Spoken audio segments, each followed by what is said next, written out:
just after 6:30, so I think we'll start because we've got a full agenda tonight. And welcome to everybody and to the Kilsyth Villages Community Board meeting, and a particular welcome to our new community coordinator, Fiona Whitaker. We'll be gentle and break her in carefully and gently. So, and a welcome to Melinda. I think Melinda Egan and Leanne McVeigh have attended before, but they've never actually been speaking at the board meeting. So a welcome to them. And some old faces back as well. Nice to see you're back, Susan, as well. Yes. Right. Apologies, Christine? Yeah, Chair, we have 3 apologies. Chris Burns from Fire and Rescue, he's had to attend a station tonight, but he's going to try and join us later on in the meeting. Councillor Brannan McVeigh's had a double booking for tonight. She's going to try and join us before the end of the meeting, but if she can't manage to make it, she sends her apologies. And also from Alan Stevenson. Thank you. Right, thanks very much, Christine. Right, the minute of the meeting of our last meeting, the 14th September this year. Right,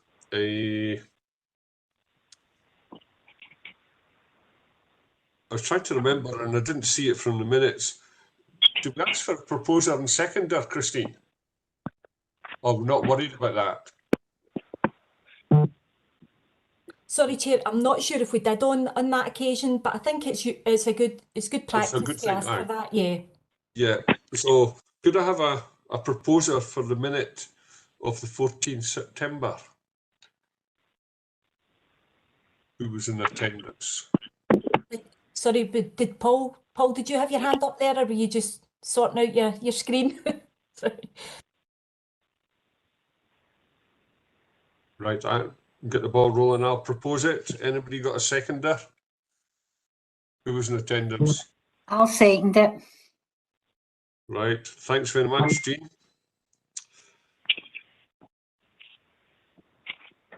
Matters arising. Susan, you had from the police, you had a short report on the Operation Moto X update. Do you want to add anything to that report? Or? No, evening, Chair, evening, everyone. No, Bill, it's really just as it says in the report, there was a sort of unfortunate delay in trying to get purchase the quad bikes and the equipment. It's just really just due to kind of the impact of COVID, etc. But we now have 2 quad bikes. We have those already. We have all of the kind of safety gear for the officers. We've got 4 officers so far booked on to kind of training slots, and we're hoping to do delivery of the further 2 quad bikes within the kind of next month or so. So we're hoping to be kind of up and running and have everybody trained by February to start being able to deploy officers on the quad bikes. Grant, thank you very much. Any questions to Susan? Don't see any hands. Just on page 1 in a minute, to the Community Concordat update, I had organised a meeting with Ian Johnson and 3 councillors and 1 or 2 others for tomorrow at 10 o'clock in Kilsyth, but that's had to be delayed until the 16th. So we'll update you from once we hold that meeting. On page 2, item 5, community matters. That item, Councillor Heather Brannan McVeigh stated that there had been a previous request for the LOIP name to be changed to Kilsyth Villages. It wasn't the LOIP, it was the actual board name. So that would be an amendment to the minute. Yes.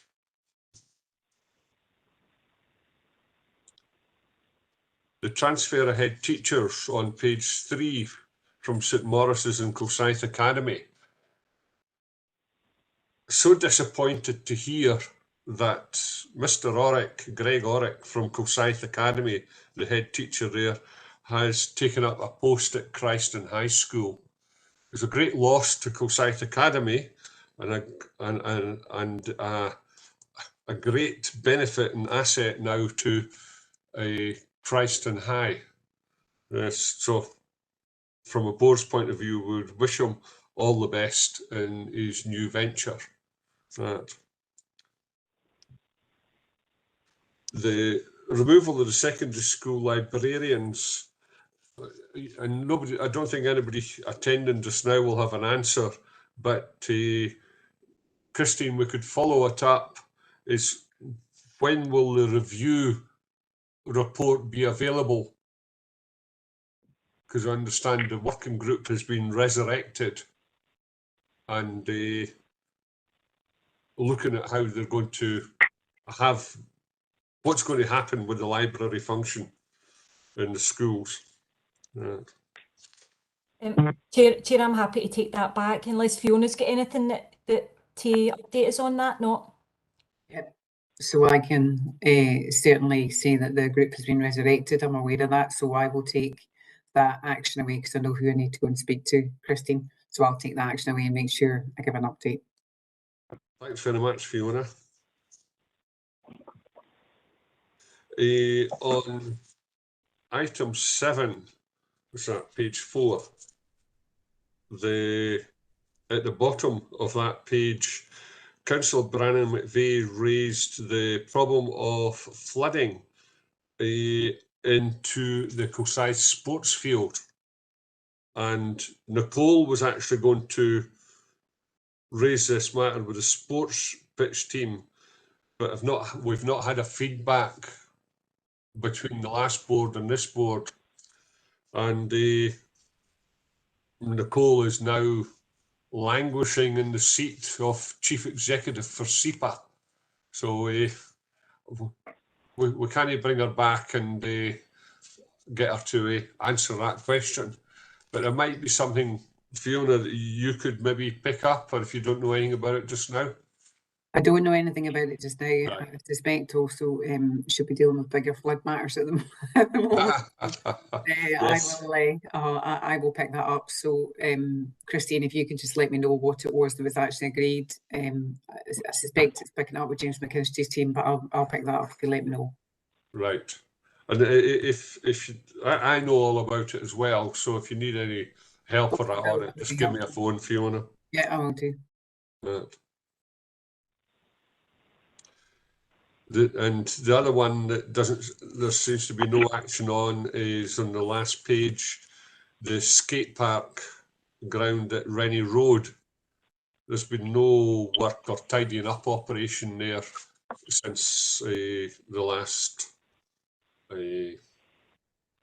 board meeting. And a contractor has a storage unit stuck at the entrance to it. So it makes it difficult for the council to get in. Yes. I think it's the people that are doing the fibre optic cables around Kilsyth. So if they've just dumped it there, that's maybe a source of income that we can charge them rent for that, using that space. But, right, has anybody got anything else on the minute? Nope. Everybody happy with that? Yes. Sure. Item 4, the LOIP. Christine, do you want to introduce that? Thanks, Chair. I wanted to say that there has been some positive progress in relation to the LOIPs in Kilsyth and villages, but still some work needed to progress others. I wanted to remind everybody that the digital inclusion priority was agreed as being a key agenda item in subgroup meetings, and just to remind people that we need to ensure that takes place.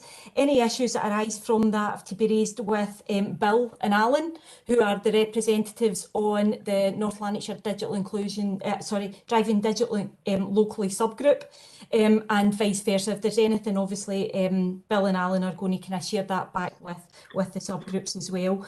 Bill, don't know if you got any updates from the Driving Digital Locally subgroup to share tonight?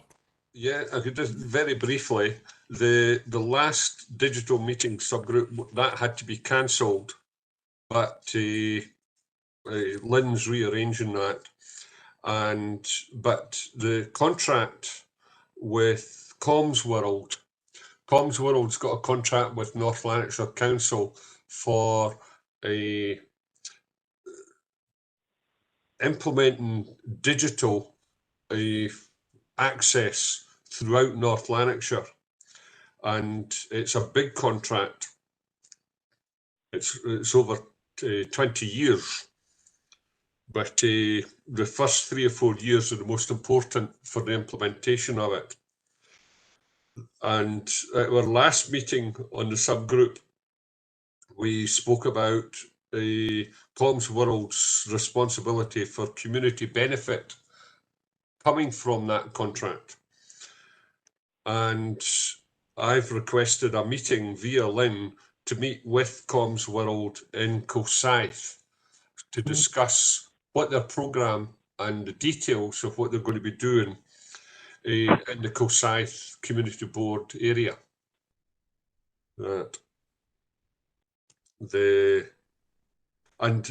As Christine said, any digital matters that come up through these LOIT meetings, if you let myself or Alan know, then we'll take it back to that digital subgroup.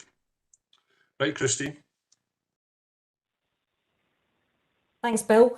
Okay, the next one would be food and financial insecurity. Irene Lester, who can't make the meeting tonight, I should have put her in as apologies as well, Bill, I forgot about that.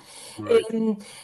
Irene sent me an update just to let us know that the first meeting of the subgroup partners took place on Monday the 28th, so it was Monday recently. A range of organisations came along to the meeting. Bill was obviously there, one of the people who took part. There was organisations like One Parent Families, Croy Community Hub, Antonine Credit Union, Kilsyth Community Church, CLD Youth Work, Tackling Poverty Team, Friends of Kilsyth, and Social Security Scotland, although a range of other groups and organisations were also invited, but unfortunately weren't able to attend on the day. A range of discussions took place regarding the services that are available within the local area and how they link to each other. There are supports available locally, but some discussion took place around how that is communicated to the local community. And one of the first actions that the group have looked at is to carry out an audit of services to gather a baseline and identify any potential gaps. So that was the wider group. There was also, I'm not sure if Irene reported the last time, but there was also an event that took place in Croy, which covered the kind of whole range of kind of issues in relation to the kind of crisis that we're in at the moment. So, but I think that was maybe reported at the last meeting. So I've no kind of taken a note of that update, but it was a very successful event. There was about 30 local people attended in the Croy event, and a kind of update has been provided and put forward in relation to that. So again, if there's people around the table tonight that have got a experience or knowledge in relation to food and financial insecurity, they can also take part in that subgroup if they wish. Please just let us know, get in contact either with myself or contact us through Community Matters, and we'll be able to put you in contact with that group.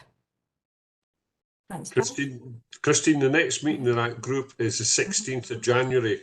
Yep. Right. Great, thanks, Bill. So again, if anybody's interested, then that's the date of the next meeting. The next update is health and wellbeing, and Sharon Gusman is supporting that. Sharon is not able to be here tonight. I know Gabby's online. Gabby, are you able to do a brief update on that? Yes, of course, because I manage Sharon Gusman, and she's working with couple groups. She's meeting and building relationship in the community. But I will repeat the call from Christine. If anyone is interested from the group, or you know your community much better than us, please ask who would like to join the mental health and well-being subgroup, because until now there is really no volunteers who would like to join, no groups who would like to join the subgroup. And as health improvement, as you know, we are not working directly, we are not delivering services, and you know the community much better. And please join. But Sharon is working on delivering some events in schools with Christine teams as well, and with Croy Community Hub as well. And she can do as much as she can on her own on the action plan, but it's a call for joining the subgroup. Thank you. Gabrielle, Yes. could you ask Sharon to let me know the date and time of the next meeting, and I'll come along to that. Okay, no problem. Yeah. Yes, no problem. Thank you. If you don't mind me saying, Chair, that sometimes people are a bit, they're unsure about mental health and emotional well-being. And I think sometimes people think that you need to have some sort of experience, or you need to be part of the NHS to be involved in that. But we can look at a whole range of different things. There's lots of community supports there. There's lots of things already happening in Kilsyth that some of our community groups and organisations are already doing that helps people with their mental health. So we need to kind of think about that side of things. There might be things like walking groups that I know there's mental health groups and things like that meet in Kilsyth area. So these are the kind of people it's really important that get involved in this as well. It's not just about having a medical background. It's about what can we do locally to make a difference to local people. And we've had some discussions with some of the schools about things that they're looking at kind of pulling together as well. So if you think that the organisation you work with has got provides something in relation to something that supports people's mental health, please get in touch. Thanks very much. Okay, so the next one is about youth engagement. We've been in contact with... Christine, you missed improved environment. Sorry. Apologies. Improved environment with focus in Kilsyth, in the town centre in Kilsyth. Can I pass over to Camille Tomzik from Van Hill? Camille, can you give an update on that one? Of course, Christina. Good evening, everybody. So just recently we had a meeting with improving the environment and the focus on town center subgroup, and there was a couple of valid points. I suppose discussion was very good, and we have a couple of questions as a result of this. And in regards to the basically before actually any work will be like undertaken, there is a couple of things that needing clarification. So I believe some of the questions were already sent, but just to give you a few. The subgroup is looking for information on the budget that will be dedicated to deal with the town center vision, and pretty much how much money will the community have each year for the next 5 years to implement what working subgroup will put forward. That's the first one, and a couple of other will follow, which is the who owns and how to find out who owns the buildings in the town center vision area. Some of the ideas were revolving around the buildings that are not owned by the council. So the subgroup was hoping to get some meeting with planning, and also get access to this information in order to communicate the improvement and propositions from the subgroup. And the next one was the upgrade of the properties and the facades of the buildings and the town center. And the question was in regards to actually the grants for removal of those actually very much vegetation hanging, from the roofs, and the involvement of actually some heavy machinery like a cherry picker or some sort of scissor lifts and things like that. They're very detailed actual information, so I'm not going to actually read everything in here. But we have sat in front of a map and discussed every aspect of this, what's been agreed actually within the priorities of the town center. We looked at different actual buildings, we looked at different paths, at the different actually buildings from different perspectives, different actually angles, different street views, and discuss actually what's required without actually the need of moving actually to Kilsyth. I've been several times, but it's different. But if we're looking at the same actually photo, it was very easy to actually discuss all this. And also we discuss a couple of ideas like moving large NLC metal flower planters, and since then we had a meeting actually, and I've got a couple of updates here. But first we need to meet with the subgroup to discuss them. So.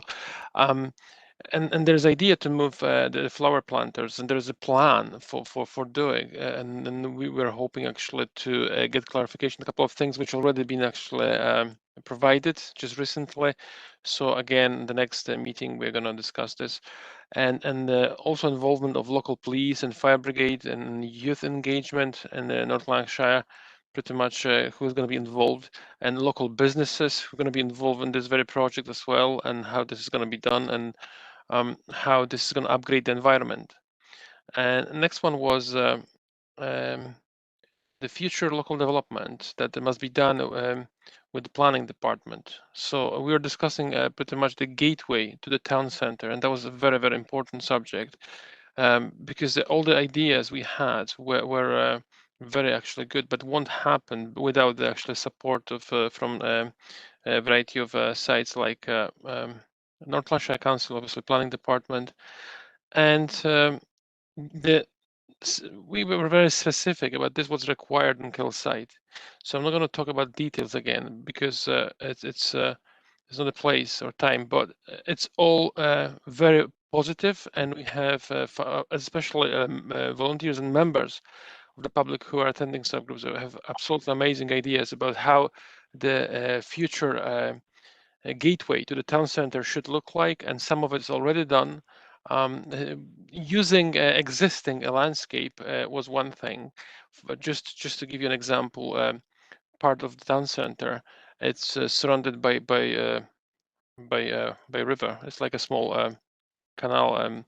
So this pretty much also will be part of it. But there were plans in terms of pretty much green spaces, how they should be redeveloped the way they would look like a gateway, rather than on one side there is something, on the other it's nothing. So very actually good conversations, and we're going to create now a valid work plan from this.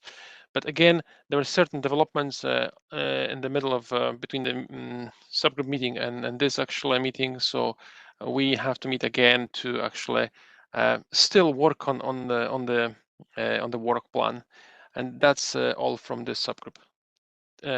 Is there any questions?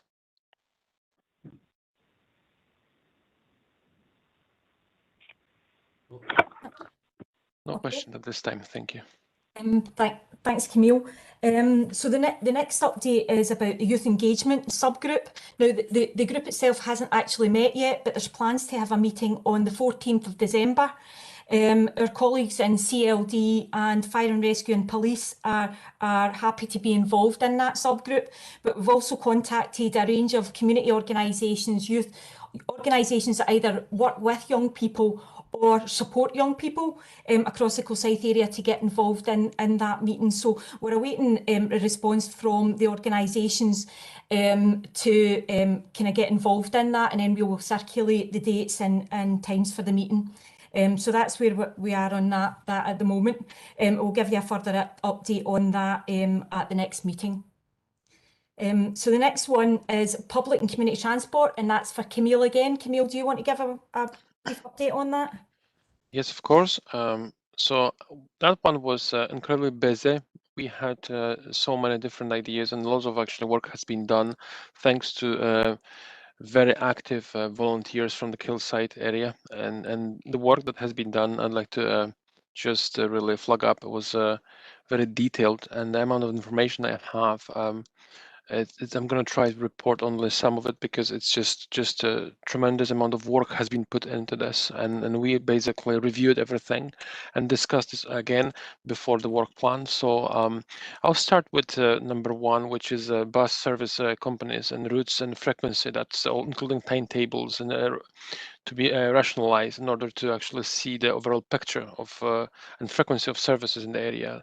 We're talking about constructing a detailed spreadsheet showing all services in the area, identify the gaps and weaknesses in the local services. We're talking about pricing, obviously changing in prices and inflation. It's affecting the prices as well of the tickets. We were talking about what makes the bus service attractive or unattractive as a first stop means of transport. Mentioned the buses in Stirling and East Dunbartonshire, and also electronics, ETA electronic signs with information, and we're considering this as an option on the bus stops and the buses. Also, rail services were discussed and access to Croy and Cumbernauld station, including creating simple summary of timetables for all services that will be available online and as a handout.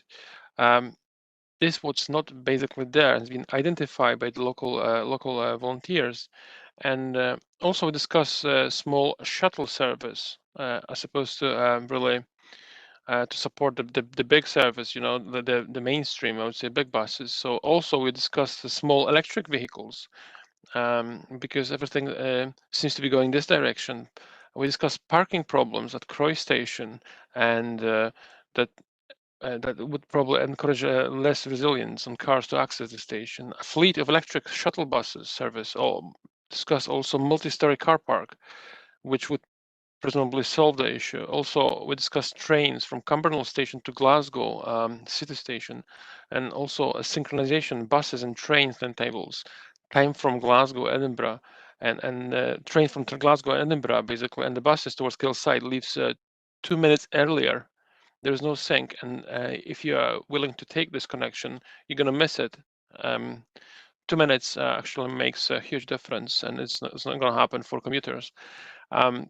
When it comes to community transport, we have Case that operates in the area. Also, we discuss that's in Cumbernauld. We discuss whether actually a similar model could be set up or developed for Kilsyth and the villages. If so, who is actually and how this would be managed and how that would actually work for the area. We discuss taxi services, and idea was to list all the services operating around Kilsyth area and then check the actual time response, access to hospitals, airports, city center, starting from the scratch pretty much. But this has been already discussed before, and also pricing and rough costing of specific journeys, whether it would be cost effective or not, and what we should be concentrating on. Cycling, which was a big one, which is not just leisure but also the work access. So some of the ideas were starting with the survey to identify the numbers and frequency of pretty much use of cycling and all activities, identifying existing cycling routes, which can pose some trouble for those who don't really live in the area. Identifying additional cycling routes, also which would link the key areas within the Kilsyth and the villages. The other thing was electric bikes, bike hire, and that's a big on tourism, and use of electric scooters, and also problems involving shared access of footpaths where scooters actually electric scooters discussed actually was legal, was not, because if they share the same footpath with actually walkers, that's not legal. So we discussed actually how this could actually improve the tourism in the whole area, which is very, very important. All the pedestrian, leisure, and business actually related traffic, because since of pandemic, the number of residents who have actually taking up walking pretty much has increased considerably. We want to know why this is happening, and publish actually existing information regarding footpaths. That's Friends of Kelvin Valley publications. We discussed road crossing points and road safety to review it actually, because of the uniqueness of the traffic and pretty much the construction of the town center or whole Kilsyth area. And then we discuss actually electric cars, and with the increasing use of electric vehicles of all types, and talk about reviewing the provision of public actually charging points in Kilsyth at all. So speed limits and how they are actually being enforced, and parking problems, and how this is actually affecting other actual things like shopping, like the tourism, and just living in Kilsyth, car sharing. Whether we could actually look at different online solutions, which are already actually very, very popular down south, but they are being advertised as they work across the UK, but it's nothing local like that. Could be a more formalized system put into place to encourage actually fewer cars, and those cars would be used more pretty much efficiently. And how this would be actually set up, and this new arrangement would have to be considered actually. And do we have like a central point, and whether people actually would pick other people up from their houses? So details like that. Hospital access, and I'm just about to finish really. So hospital access, including actually potential transport links to the new Monklands Hospital, new roads that will be built. We're looking at the map. We're discussing actually how this could be done, how this could be actually improved, you know, and what's going to happen pretty much. Was it been agreed already? And this problem was highlighted by vaccination arrangement put in place during the pandemic. So access to Ravenscraig and Escobright was difficult for many people and impossible for some. So even accessing the Link Centre in Cumbernauld is not simple, particularly if for people with mobility issues. So we discussed everything really. And then last one, not least, is patients that were allocated appointments, and pretty much places like Hermeyers, Wishaw, and Golden Jubilee. So perhaps this problem requires actually consultation, and it's pretty much it's a longer, bigger debate. So lots of actually work done. That's all from me. Thank you. Okay, thanks, Camille. And just finally, in terms of targeted action with identified communities, I'm conscious that the Community Council were wanting to lead on this. I haven't met with the Community Council, but Bill, has there been any discussions in the Community Council in relation to that? If not, we'll be happy to kind of catch up. There's been no discussion at Community Council meetings. Yeah.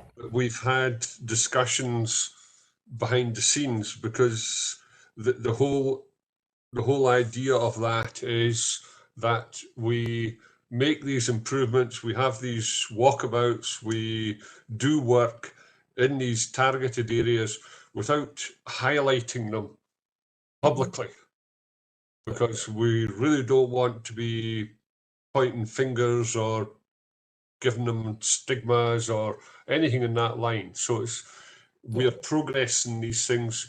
We've had a walk round ourselves, you and I, and we've already had what do you call them, Scottish Water in to deal with some problems with drainage. Yeah. And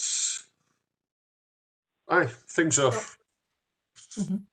progressing there, yes. No, that's great, Bill. Thanks for that. I just wanted to kind of update as well that we've had some meetings with Kilsyth Primary School, and we're going to look at a targeted approach in relation to the cost of living crisis, targeting the school. And the head teacher is happy for me to share this. And the reason we want to share it is the event, we're looking to organise the event on the 8th of February. And I want to share it with the kind of organisations that are here tonight, because we're really looking for that organisation, for that event to help us to develop networking amongst the community groups and organisations and other services, and also with local people. So we are looking to get the appropriate information about cost of living to local people, and we felt that by linking in with one of the schools that's in the town centre, that would give us an opportunity to link in with some of the local people. So if there's any organisations, for example, and we're going to come on to it next, is about the community drop-ins, there's organisations that are providing services in the Kilsyth area that would like to share that with some of the families or some of the parents within the school, please let us know. But we will be in contact with further information to let you know as that progresses. And our colleagues, as Gabby mentioned previously, our colleagues in Van El and NHS Lanarkshire are supporting that as well. And we're hopefully going to look at some of the mental health issues within that as well. So please get in touch if you're keen and you want to be involved in that. Just let us know, and we'll keep you up to date on progress. Thanks, Chair. Thank you very much, Christine. I look forward to getting information on that event. That'll be good. just while we're on the LOIPs, Gabby has, from the health improvement team, has put in a report which came out with the papers. Yes, and Vanel has put in an update report on initiatives that's been carried out. But if Camille or Gabriella want to comment on the report or that, what we can do is tie it in with what's involved in the LOIP working groups at the time. Yes. I've read both reports, by the way, and I'll come back to you individually on some questions that I've got on them. We've got a full agenda tonight. Any questions to Christine or anybody that was making a presentation there on the LOIPs? Anything needs clarified? We okay there? Right. Community matters, drop-in points. Christine. Yeah, if I just start this off, that'd be great, Bill. A range of community organisations across the Kilsyth area have accessed funding through the council to provide community drop-ins for local people. The drop-ins are at various times and days, and there's an interactive map that identifies where and when these take place. This is to support local communities in relation to the cost of living crisis. And I don't know if there's some of the organisations, I'm sure there's some online tonight that are providing some of that. I don't know if they maybe want to do a wee quick update on how things are going so far. I think maybe Helen Anderson, do you want to maybe give us a wee quick update, Helen? Hi, Christine. Sorry, you'll need to excuse me, my voice is not that great. Yeah, we found that it started off kind of slow the first week, obviously. We're finding that we're open, obviously we're open actually 6 days a week, but we're finding the nighttime ones from 3 o'clock onwards, there's nobody coming to those at all. During the day from 9 o'clock in the morning till 12. In fact, we actually overlapped the other week there because it was so busy, and it was really, really busy those in the mornings from 9 o'clock till 12 o'clock in the afternoon. As I said, the nighttime ones after that are not busy at all. And it's good to see people using it. That's great, Helen. Thanks for that. So there's a range of organisations. I know it'll take a wee while for people to be aware of what's out there, but these kind of drop-ins are there. They're for local people to use. So please let people know. As I mentioned, there is an interactive map that is on the council website for people to access.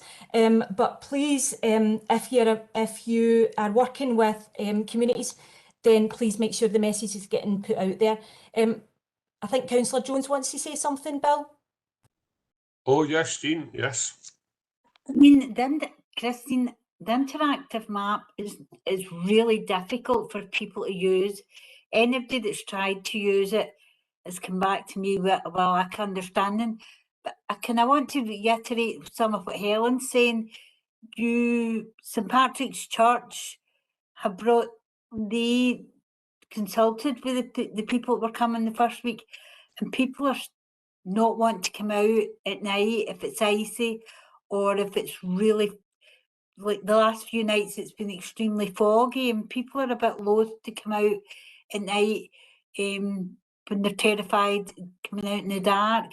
But the feedback, I've been up in Croy, I've not managed any of the other groups yet, but I've spoke to Helen this week, and I've spoke to St Patrick's Church, and they're saying that the nighttime one is not very popular because people, and the feedback from the people who are going to the groups is they would rather come out during the day.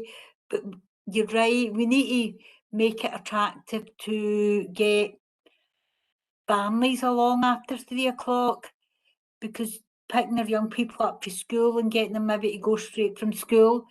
2 minutes, somebody's just at my front door and nobody else in. But I think we need to look at how we run it to try and attract families in at night. Thanks, Jean. Yes, I would agree with that. Mm-hmm. How we do Chair, that, I don't know, but it's something to look at, yes. Chair, can I just say that one of the things that's part and parcel of the funding going out is that we review these, and we're asking communities to complete a review form that lets us know some of the things that Councillor Jones has just said and Helen's just mentioned as well, so that gives us an idea about what's working well, what might not be working well. I think sometimes the evening one, I totally take on board what Councillor Jones said there about people not maybe wanting to go out at night, but certainly this is something that we need to get the information out there. Once people are more aware of it, it might be better used, and if it is families, you know, we need to just make sure that information's going out there. I've taken on board as well what Councillor Jones said there about the interactive map. We will certainly feed that back to the people in the council that have kind of pulled that together, and I've taken a note of that. Thanks, Chair. Thanks very much, Christine. Right. Now, just before I move on to Livingston Park, I picked up their Good Ship P, and Sam Fox is welcome to the meeting. I'm not aware that you've been at our meeting before, but it's nice to see you. Yes. Thank you. Thank you. Right. Livingston Park Group. Christine, do you want to introduce? Yeah, if that's okay, Chair. Just a brief introduction, because the ladies that are coming along tonight, I'll be able to fill you in on what they're doing. I was just to kind of let you know, Livingston Park Group has been a group, it's been meeting for a long number of years to look at developing a play park in Livingston Park in Kilsyth. I definitely know that we've got Melinda Egan here. I'm not sure if Leanne's managed to come on. Leanne, are you online too? Leanne McVeigh? Yeah, I'm here too. Oh, brilliant. Yes. That's great. If I can just pass it over to Leanne then and Melinda to give us a wee update on what they've been doing within the Kilsyth area. Yeah, hi there. Yeah, so as Christine said there, Leanne and I have been kind of pushing for an upgrade of the park since 2019 COVID.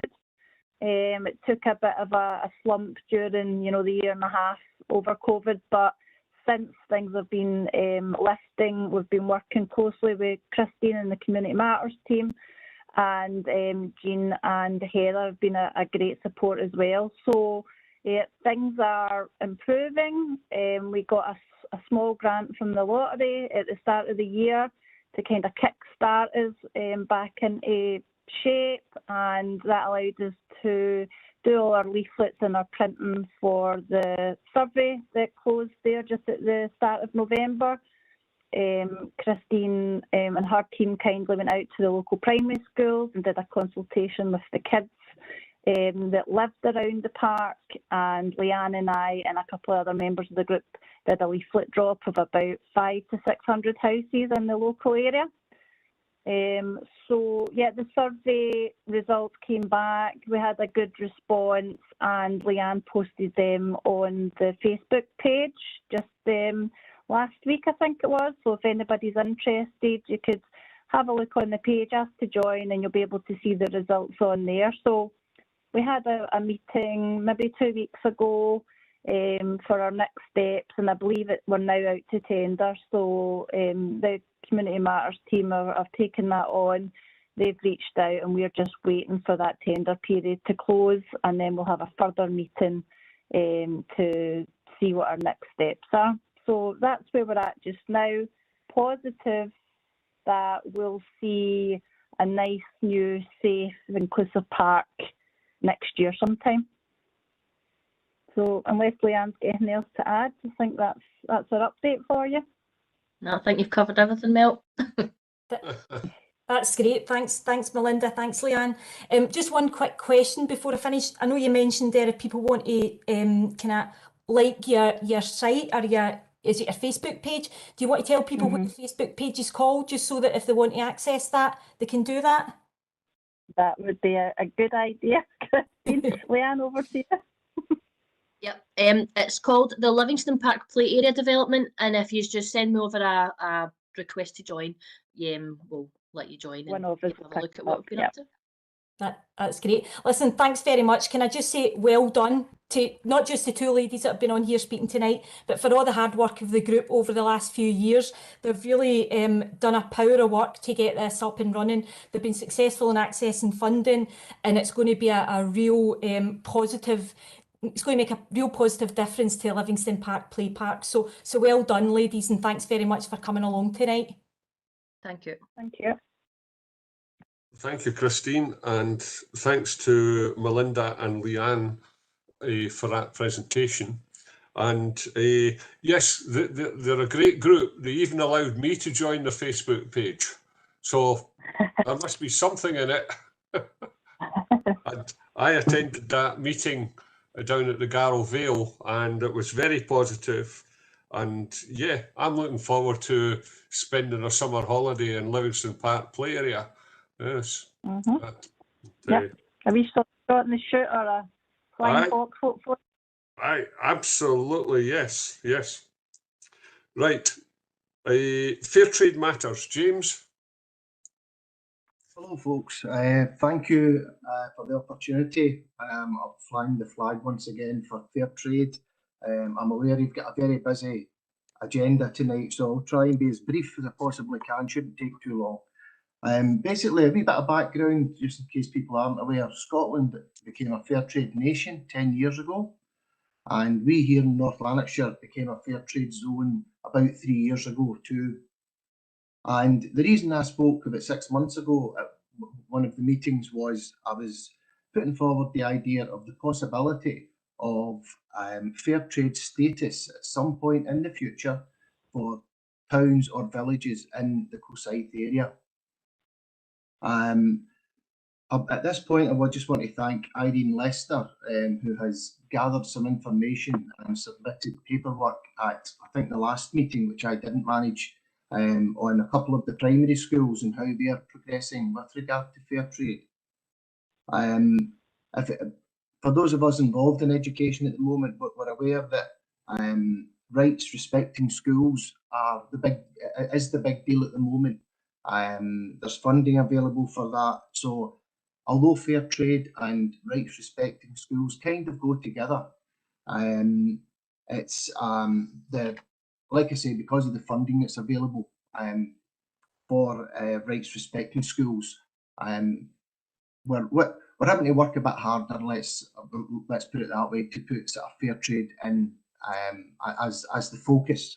But the good news is that we have every year Fair Trade Fortnight comes round. That's the 22nd of February this year. It runs through until obviously about the 5th, 7th of March or something. So I was wondering, very shortly, I'm going to put my email address up on the chat. Just if anyone on this group, through their job or just because they're interested in Fair Trade Matters, I'm just wondering going forward whether anybody would be willing to kind of help us out, just to try and kind of assess and report on where we are, not just in schools, but in with regard to employers, community groups, places of worship, who are interested in fair trade, just so that we could start to gather some evidence together. As I say, I'll pop my email address on just shortly, and just drop me yours if you're interested. Even if you just want to know a little bit more, I'll be happy to give you information. That's me. Right. Thank you very much, James. And hopefully we'll maybe see signs, fair trade towns going up round about the board area in the next year or so. Yes. Item 6, local development investment. Is local engagement consultation. This is a gap in the agenda for anybody to provide information about what they're doing or any consultations that's undertaken. But I think we've probably seen a lot of that already in the meeting, particularly from Melinda and Leanne. Yes. But if there's anybody else there that wants to become involved, please stick your hand up or shout out. Okay. Right. Funding opportunities. Camille, you're on again.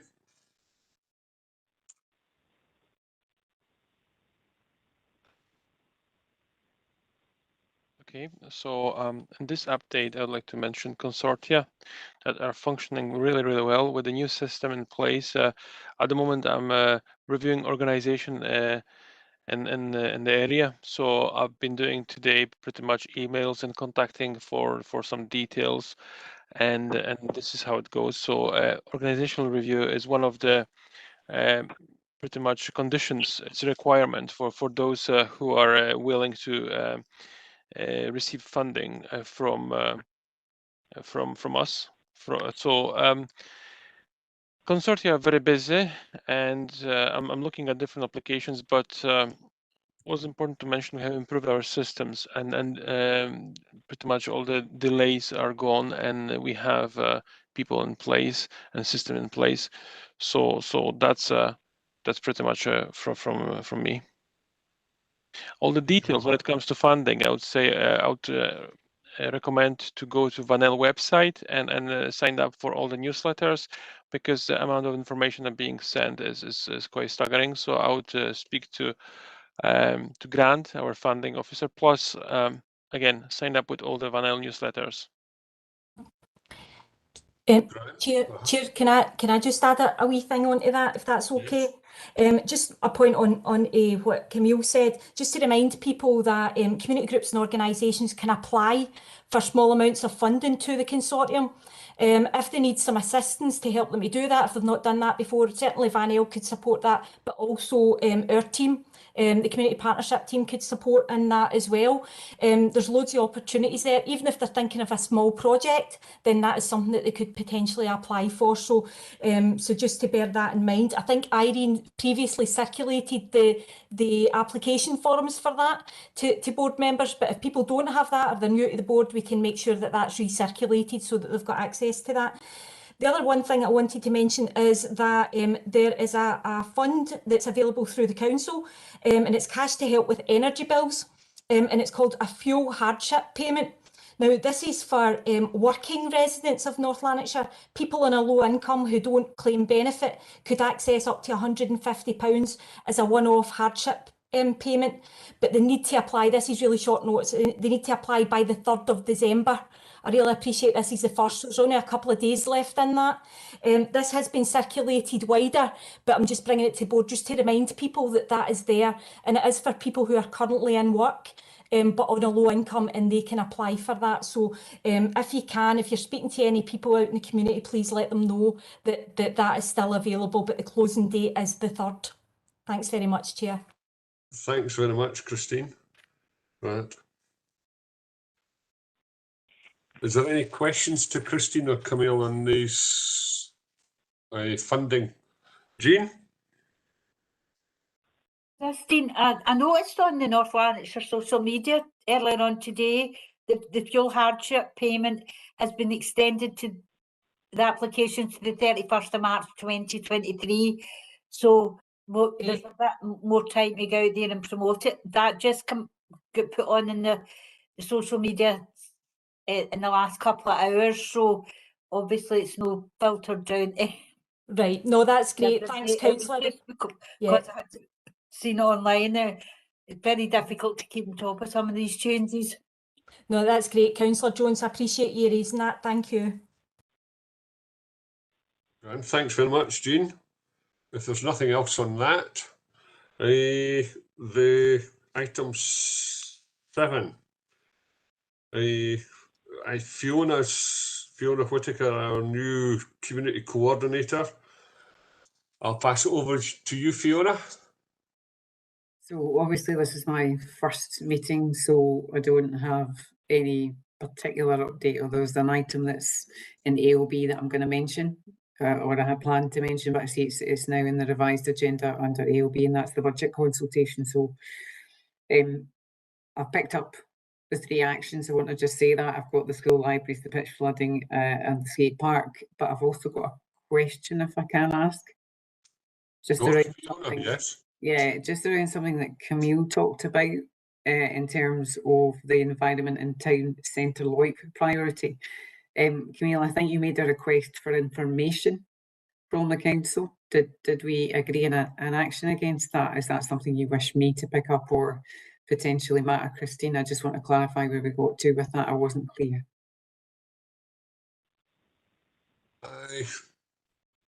Yes, I think you would need to be involved. There's a definite thing in that. And it might be worthwhile having a meeting with you and just going over the kind of information that the Lloyd group needs to be able to start progressing things for the town centre. But yes, I think you could be a great help in obtaining some of that information. Yes. I'm just conscious there is work underway at the moment, and Matt may come in and comment on that to relook at, and it is linked to the point I'm going to make it about the budget consultation, but linked to obviously pressures on the council's overall capital position because of inflation. But there's also work underway about how we revise the town centres, or at least refresh them and bring them back out to the community board. So I'm very aware of the link between that and what Camille was looking for. So I'll pick up with Christine and Matt, then Bill, and I'll give you a call maybe about how we meet that need and that request coming from that subgroup. So that would be ideal, and then we can get round the table. Good. That. Do you have anything else, Fiona? Are you okay with that? The final point about the budget consultation, but as I said, Chair, we can pick that up under ALB because I see it's appeared in that item, so Okay. I'll wait until that item comes along. Right. Item 7.2, the LDP Local Development Programme. Christine? Yeah, thanks, Chair. The LDP report was circulated with the papers for the meeting, but I would like to just highlight a couple of things, just to update the board that all CCTV work in Kilsyth is now complete, and all cameras are now operational. So that was one of the projects that was on there. So that's something positive to report there. Also, Auchenstary Play Area, as most of the people that live in Kilsyth will know, that is now opened. And again, that had a contribution of funding through LDP projects to that site. Livingston Park, we know we've already heard that funding is in place, and that's going to progress. So not go into that in any more detail. And just one thing I wanted to bring to the board is that Banton War Memorial was a project that was initially on the LDP list. Banton Community Council have now asked that be removed, but they're because it's no longer needed, but that their car parking project is brought forward in place of that. There's a real need for car parking within the village, and they have asked and put forward a proposal for the car parking. Now, that was originally going to be later on in the list, but they've asked, can it be brought forward? So I'm really looking for board approval that we can bring that forward and progress with that project. Thank you. Right, any comments on that proposal? I don't know the detail of the car parking in Banton, and it's difficult to comment on whether we should bring that car parking forward, even though there was another project listed, because there's other car parking demands within the LDP plan. Chair, can I just say that was already on the plan? The Banton one was already on the plan as well, and it had been agreed by the board that it would go forward. So all they're looking for is to move that up because they're not using their other project. Sorry, I think Councillor Jones has got a hand up. Right, okay, Jean, can you throw some light on it? This is a project, it was initially led by the Hall Committee and then was taken on by the Community Council. There's a gridlock at the cross, and there's been a few near misses, not so near misses, a few cars damaged because there isn't off-street parking in that area. They're a victim of their own success in the village. There's a gymnastics club that has lots of young people in it. The Swan the Swan is very, very busy, and the new shop, the owners in the new shop have been very proactive in getting the shop up and running that the village that hadn't had. So this has been ongoing probably for about 5 or 6 years. The request, and it was about finding a space that met the needs of the village. There was lots of different areas looked at, and some of the areas that were looked at were not going to benefit long term the village by giving extra parking space. But the area that's now been identified and discussion is taking place with the roads officials and with the other officials of the council who were involved in that, with the community council. It's now become more serious, the parking issue, than it's ever been before, and it's about trying to prioritise that. The War Memorial was being prioritised because the church was being sold, but as we all know, the church was bought by a local family, and it's now being renovated into an offer of use for the community, and the War Memorial will still be there. In fact, in Remembrance Sunday this year, the new owners of the church had been out and cleaned it all and replanted the area around about, and it had all been repainted. So it no longer is a priority to consider moving the War Memorial. But parking has been a significant issue, and it's one of the issues that's raised every month at the community council. And it is a very active community council out there who meet on a regular basis and do members of the public come along to raise issues. So we know that the community are behind it as well. Grand, thanks, Jean. I thought the Banton War Memorial in the last discussion when George Frew attended, that the stone was split and they were going to have to replace the memorial. But has that been repaired? Bill, the issue with that was that if they were to move it, it would have broken. It would have broken, yeah. right. So that was why it needed repaired. So as Councillor Jones mentioned, we've spoken with the Community Council and they're saying that is no longer needed because the situation has changed, but the car parking is a major issue, and that was something that they really need to have looked at. Yeah. Yes, I tend to be part of that parking problem, taking my granddaughter to gymnastics. So I'm afraid I add to it occasionally. Yes, but yes, bring it forward to the year 2. I've got no objections. What's the board's view? Any objections to that? Nothing? Right, okay, agreed.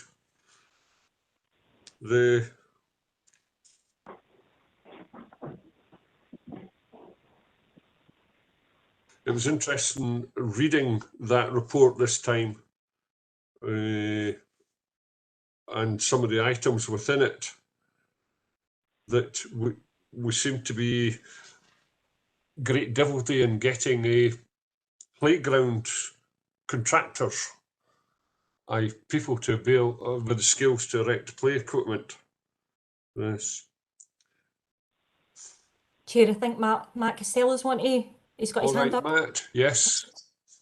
Thanks, Chair. Just on that point about the play, it's just to give some background to that, is that every council in Scotland, 32 councils, have all been given funding for upgrading play facilities across the country. So really you've now got 32 councils who are chasing a finite number of contractors to do the work in the area, and that's what's leading to a number of the pressures in terms of delivering that kind of work. That's mirrored across a number of the construction industry side of things that we're trying to do as well, and that's as referenced in the report, that there are challenges to delivery for a number of the projects that we're doing. Play is one of them, but we will continue to try and find innovative ways of getting these projects delivered. Right. Very interesting, yes. Any other comments on the report? Because the report is up for approval. I've got no objections to the report. Agreed? Agreed. Right. My agenda, where am I? Right. Item 8, AOCB, the NL litter bin strategy, that's taken off because the surveys in Kilsyth area, in the board area, the new bins, the large wheelie bins, they've been installed for nearly a year now, and that was linked to a survey that was being carried out on other parts of the council, but in our area, what did we think of it? So various people have responded to that from the community. A Scottish Parliamentary Inquiry into Community Planning. Christine. Yeah, thanks, Chair. It was just to let everyone know that there is currently a Scottish Parliamentary Inquiry within the Scottish Parliament. The inquiry closes on the 30th of December. But community boards are, obviously we know that community boards are part of the community planning process in North Lanarkshire, so we would encourage board members to participate, to complete the survey and share your views with, and share this information with community networks. The link to the survey has already been circulated to the board, so members should have that. If you don't, please let us know and we can recirculate that. But it's about community planning, so it's really important that local people put forward their views on that. Thanks very much, Chair. Thanks, Christine. Christine, could we, if we've got like new members tonight, like Leanne and Melinda and Goodship, could we send out a copy of that survey to them as well? Make sure that everybody's got a copy. Yeah, good. We will. Good. The budget planning meeting, that's on really just to let people know that this is part of the consultation process for North Lanarkshire Council. And before I bring in Fiona, I would say that it's been bad enough for a long number of years, council budgets, not just in North Lanarkshire, but throughout the whole of the country. I think it's essential that we get as many people involved in that meeting and get their views as possible. You might think it's pretty dry and pretty boring stuff, but it's critical to what the town and the villages are going to look like over the next 2 or 3 years. Fiona, do you want to? Yeah, I would concur with that. And I'm going to hand over to Matt and Christine just to talk you through the process. But on the 13th, so it's the 13th of December, colleagues, correct? We want as many people as possible involved in that. So what I will do is set out the council's financial position, and that'll be a 3-year position. So it just explains to you the impact, as Bill's just set out, of our funding position from the Scottish Government and what that means for us in terms of whether our current level of operation actually is able to be sustained with the level of funding that we're currently receiving from the Scottish Government. That's not the case. There's a significant gap over the next 3 to 5 years between what it costs us to run services across the council and the funding that we currently receive. So I will set all that out for you, but within that there are some very difficult decisions that will need to be made by our elected members in February. And to assist with that process, it's really critical that we get some input from you around our services, because those choices will have to be made across all services, whether it's Chief Exec, Enterprise and Communities, any of our services. There will be a requirement for us to make some very difficult choices, so your input to that is critical. So if we can get as many people as possible voting, I believe, if you want to come in, Christine, and just explain, there's an opportunity to vote on which services you think are most important to you. So I'll let Christine pick up on that, Chair, and we can take any questions. Okay, thanks, Fiona. Chair, is it okay if I just give a wee update on that? Yes, on you go, Christine. Just to let everyone know, the information about that event has been circulated, but obviously we've got new people, so we'll recirculate that. The idea is that anybody who wants to take part lets us know through contacting Community Matters. Once they let us know, they will be invited to attend the meeting, so it'll be online. At this point, so please let us know. I know Fiona's mentioned that is really, really important, and I think there's lots of local people who have got a view on this. This is an opportunity for you to put forward that view. There will be an opportunity to look at like individual aspects of the council services. So as Fiona mentioned, there is an element of kind of voting on what you think is the most important service to be retained or to have funding. So we need to kind of look at that side of things, but please let us know, contact us or contact me directly, and I'll make sure that you're included in that process. As we said, the meeting is on Tuesday the 13th of December, so it's not too far away. So there's a short opportunity for people to kind of get back and let us know that they want to attend, but we want to see as many people from Kilsyth as possible taking part in that. The other thing I would say is that it isn't just for community groups and organisations, this is for local people can attend this as well. So if local people feel that having seen this tonight or they're in contact with yourselves, then please let us know, and we'll make sure that they're invited to take part as well. Thanks, Chair. Thank you, Christine and Fiona. Yes, do we know at this stage the extent of the cut? It's been, I've had a couple of figures, but the one that comes out most popular, if you can call it popular, is 80 million off next year's budget. So it wouldn't be off next year. So the gap is, the reason you're not getting an accurate figure at the moment is we're obviously in a position where we're waiting the outcome of the teachers' pay award, and that will have a material impact on the overall budget position, Chair, but it is somewhere between 75 and 80.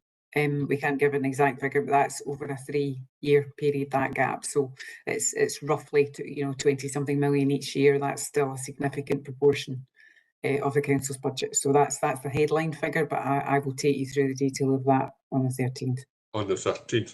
The last budget meetings that we've had with the council since we started the participatory budgeting process has been quite difficult. In fact, last year's one question that was asked to the community, what does the council do just now that you could do without? And that's very difficult because not everybody knows what the council does. There are whole sections of the council that are not publicly fronted. They don't front the public. There's sections of the council that people don't know anything about, that even though they do front the general public. A classic one is economic development.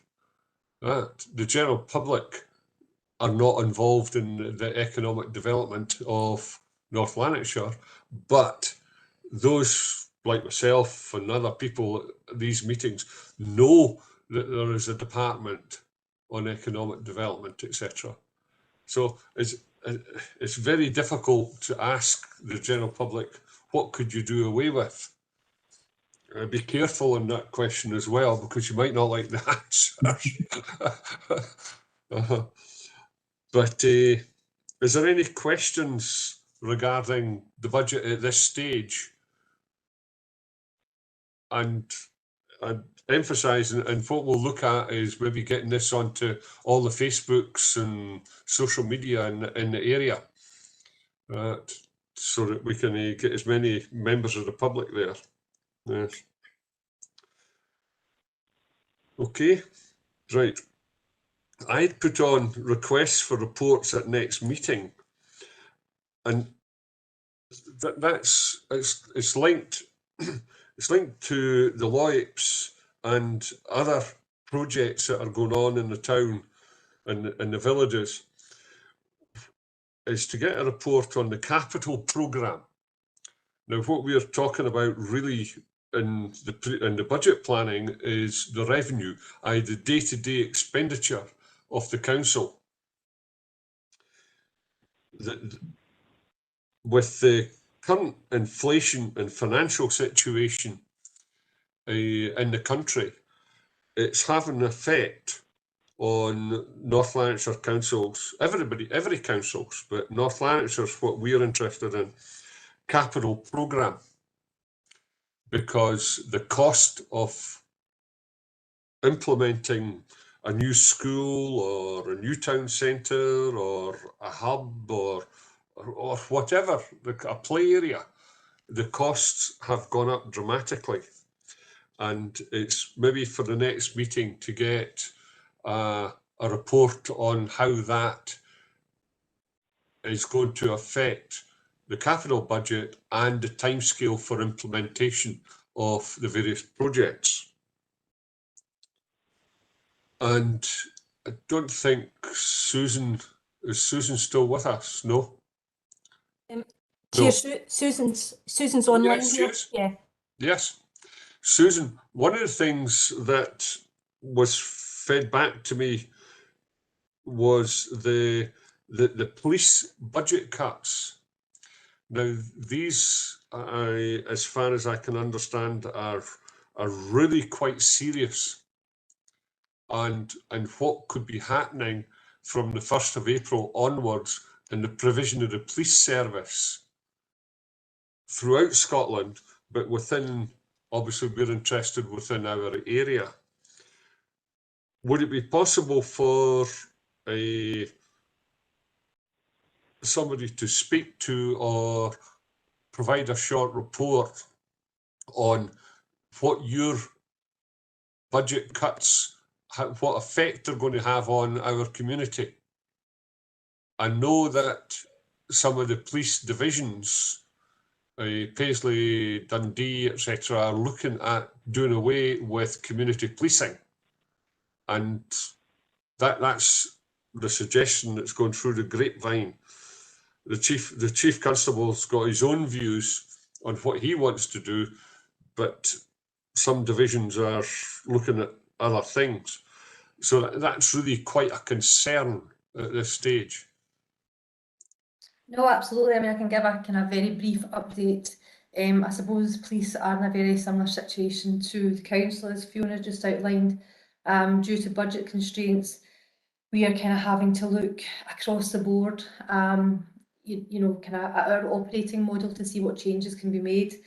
And that's conversations that our senior management are having just now. They're kind of coming up with various proposals and suggestions about how we will kind of shape our division going forward. Chief Constable, you know, has kind of set out 3 priorities, and that being our response, policing, public protection, and our kind of C3, which is like a kind of call handlers and 101. So each divisional commander has basically been tasked to kind of review their policing model, if you like, for their own areas. So that's the kind of conversations that our senior management within Lanarkshire division are having just now. So at the minute, there's been absolutely nothing decided. There has been some divisions who have sort of taken away their community policing officers, and they've then kind of gone back and backfilled the response. That may be a suggestion for Q Division, but there is a number of kind of other suggestions on the table as well. And as I say, nothing's been decided as yet. Anything that will be decided certainly will be kind of cascaded out through local elected members, and I'll be able to kind of give another update at the kind of next board. Thanks, Susan.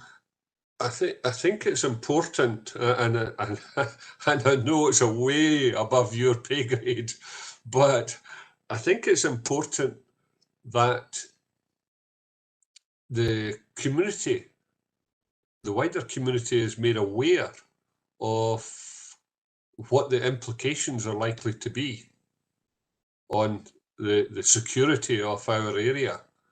And if that's consultation, I've never been consulted in the past in any aspect of my past jobs or career on the police budget.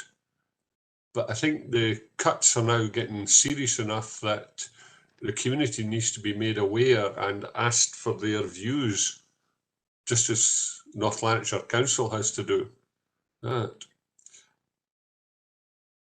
But that's something you could take back and see what the response is. Yeah, I'll certainly feed that back to our senior management. I know that they've got a meeting planned within the kind of forthcoming weeks.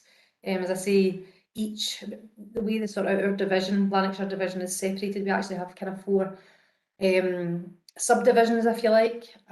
So each of those subdivisions have an area commander, and they are then kind of obviously going to kind of meet at the senior managers meeting, and they will put forward their suggestions for their own area and how that kind of operating model is going to work. Whether there's going to be any kind of form of public consultation, I'm really not sure about that, but I can certainly kind of ask that question. I can feed that back to the group. As I say, everything's sort of a bit up in the air at the minute. There's been nothing decided, you know, there's no final decisions as yet. And as I say, you know, that is potentially one of the suggestions, is that community policing officers could backfill response. That was sort of, you know, delete those teams, if you like, to supplement our kind of response frontline officers. But I'll certainly try and get an update just in relation to timescales and what the proposals are and how they plan to feed that out to the public, and I can let the group know. Grant. Thank you very much, Susan. Yes. Is there any questions to that, to Susan? Or we'll wait and get a feedback? The other item, the next item, special meeting with the Health NHS. I actually was a part of a group where the two prospective chief executives for NHS Lanarkshire were to make a presentation to. That presentation was, the subject of the presentation was to tell this group assuming that they were appointed there and then as CEO for NHS Lanarkshire, what they would do and how they would be going to do it. And to both candidates, I asked various questions and asked them if they would be willing to come to Kilsyth and speak and tell us how they intend to implement some of the NHS services in the area. So Professor Jan Gardner, she was appointed as CEO NHS Lanarkshire, and she takes up her post today, I think it is.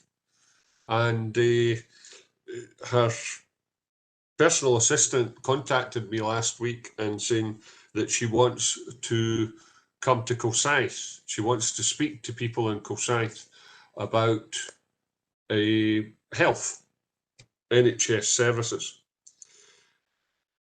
which I've said to her, she thought maybe slotting into this meeting here, and I said, no, the agenda's far too big for that, and we'll have a special meeting.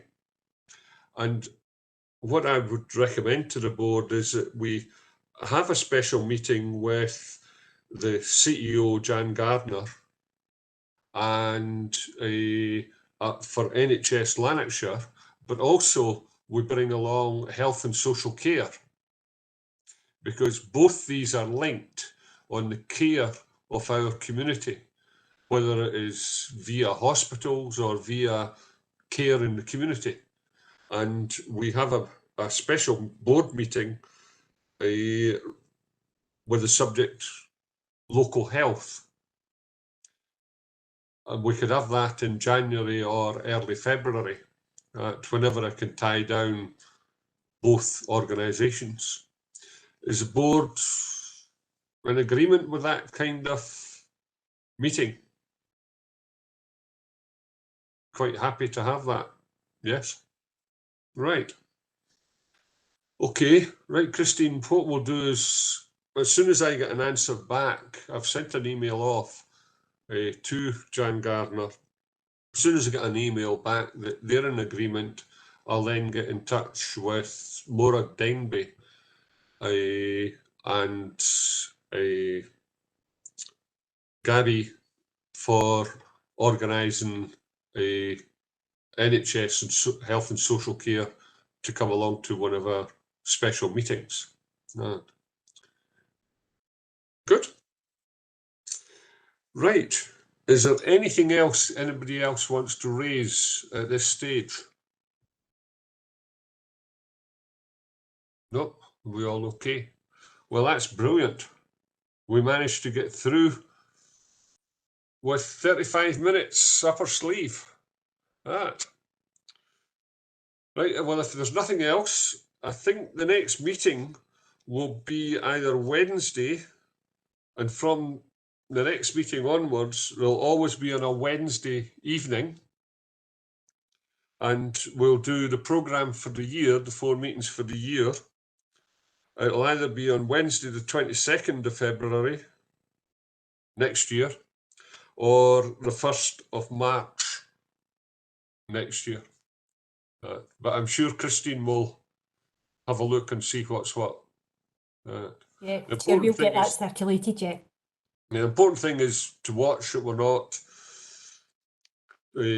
colliding with council meetings that our local members may have to attend, or officers. Right, if there's nothing else, thank you all very much for attending, and have a nice Christmas and a good New Year. Don't eat too much or drink too much. Well, go on. Enjoy yourself, for goodness sake, yes. Right, I shall speak to you all later on. Thanks, Right. Chair. Right, bye. Thank you. Thank you. Bye. Thank you. Bye-bye.